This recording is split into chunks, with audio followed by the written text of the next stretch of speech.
आसिफ शेख रशीद साहब के लिए एक शेर बोलकर अपनी बात खत्म करता हूं और आप लोगों से उम्मीद करता हूं, अपील आसिफ शेख रशीद साहब से अपने घर की खिदमत का काम ले रहा है, तो बताओ अब अच्छा कौन है और बुरा कौन है। लोग ने मेरे साथ सुलेमानी चौक पर बुलाकर मुझे धोखे से मेरे साथ गुंडागर्दी की, मेरे साथ मॉब लिंचिंग की, मैंने उसकी FIR भी दर्ज करवाई है।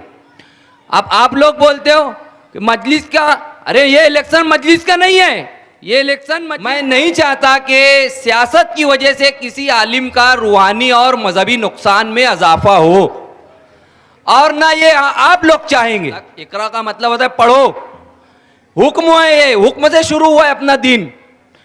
तो आपने इकरा के फरोग के लिए क्या किया? कोई एक बात बताओ आप कि मैंने तालीम के मैदान में कौम को शऊर देने के। आज के जिन इंतखाबी जलसे के सदर मोहतरम हर दिल अजीज़ उम्मीदवार कायदे नस्ल नौ आसिफ शेख रशीद साहब, स्टेज पर बैठे हुए तमाम ही जिम्मेदारान और मुहिब्बान शेख आसिफ, और मेरे सामने बैठे हुए इस्लामपुरा के गयूर नौजवानों, आज का ये जलसा इस्लामपुरे में हो रहा है। इस महल्ले का नाम इस्लामपुरा है और ये संजीदा, पढ़े लिखे और मजहबी शऊर रखने वाले लोगों का इलाका है। इस महल्ले में मसाजिद की कसरत है और यहाँ के लोग इंतहाई बाशऊर हैं। मैं, जैसा कि आप लोग जानते हैं, इससे पहले मजलिस मालेगांव का सोशल मीडिया इंचार्ज था, लेकिन उनके मामलात देखने के बाद और उनके मामलात को समझने के बाद मैंने आसिफ शेख रशीद साहब का साथ देने का फैसला किया। आज उसकी वजह यह है कि मैं नहीं चाहता कि सियासत की वजह से किसी आलिम का रूहानी और मजहबी नुकसान में इजाफा हो, और ना ये आप लोग चाहेंगे। मैं आपसे एक सवाल करता हूं, नफा और नुकसान पहुंचाने वाली जात अल्लाह पाक की है, हम सब का ईमान है ना भाई। अल्लाह पाक जिसे चाहता है उसे नफा देते हैं, जिसे चाहते हैं उसे नुकसान पहुंचाते हैं। अगर अल्लाह पाक चाहे किसी को फायदा पहुंचाना तो पूरी कायनात, पूरी दुनिया मिलकर भी उसको नफा नहीं पहुंचा सकती। अगर अल्लाह पाक चाहे किसी का नुकसान करना तो उसका फायदा पूरी कायनात मिलकर भी नहीं कर सकती। अब आप मुझे ये बताओ कि जहां सियासत की वजह से, ये मैं नहीं बोल रहा हूं, मुफ्ती इस्माइल साहब का, हमारे मौजूदा आमदार का वीडियो बयान है, सियासत की वजह से उनका रूहानी और मजहबी नुकसान हुआ, मुसल्ला छूटा, इमामत छूटी, हुजूर पाक सल्लल्लाहु अलैहि वसल्लम की जियारत से वो 17 साल महरूम रहे। किसकी वजह से? सियासत की वजह से। और अल्लाह पाक उसी सियासत की वजह से आसिफ शेख रशीद साहब से अपने घर की खिदमत का काम ले रहा है, तो बताओ अब अच्छा कौन है और बुरा कौन है? आप लोग बताओ। वजह वही है, जगह वही है, शख्स अलग है। जिसको तुम बोल रहे हो बुरा और अच्छा, आप अपने मामलात पे गौर करो। ये नहीं बोलेंगे कि मेरी बदअमालियों की वजह से मेरा नुकसान हो रहा है। अल्लाह पाक किसी का नुकसान करते हैं ना तो कुछ ना कुछ वजह होती है, आप उस वजह पे गौर करो, सियासत को इल्जाम देने की बजाय। सियासत जो है खिदमत खल्क का बेहतरीन जरिया है। सियासत की वजह से तुम्हारी दुनिया भी सुधर सकती, तुम्हारी आखिरत भी सुधर सकती है। अब यह कोई बात हुई, पूरे कौम को इल्जाम में डाल दिया कि मैं तो बोल लिया था।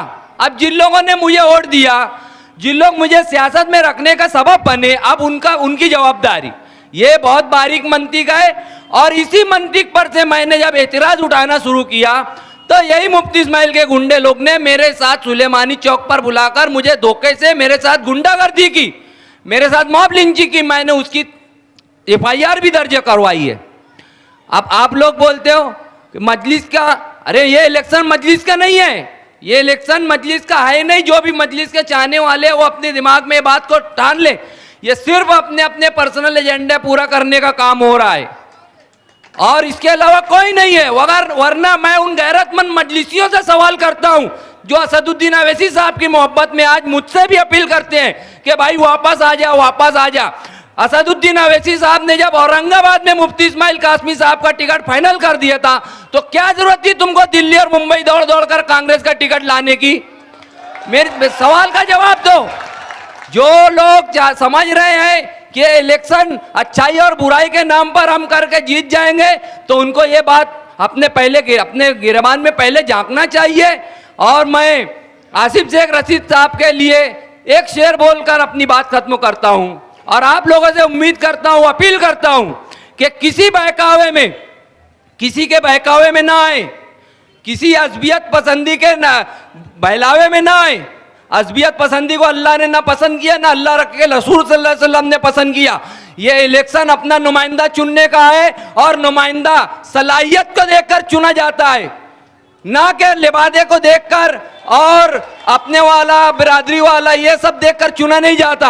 आप एक तालीम की बात जहां तक रहे, मैं एक बात और बोल दूं, तालीम के मामले में आसिफ शेख रशीद ने आपने कुछ नहीं किया क्या? कुछ नहीं किया।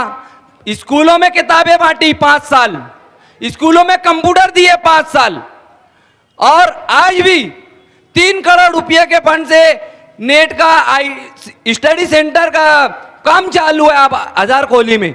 मुफ्ती इस्माइल साहब पढ़े लिखे हैं, मैं उनसे सवाल करता हूं कि इकरा के लफ्ज से शुरू होने वाले दीन की जो आपने तालीम हासिल की है 20 साल तक, इकरा का मतलब होता है पढ़ो, हुक्म है, ये हुक्म से शुरू हुआ है अपना दीन।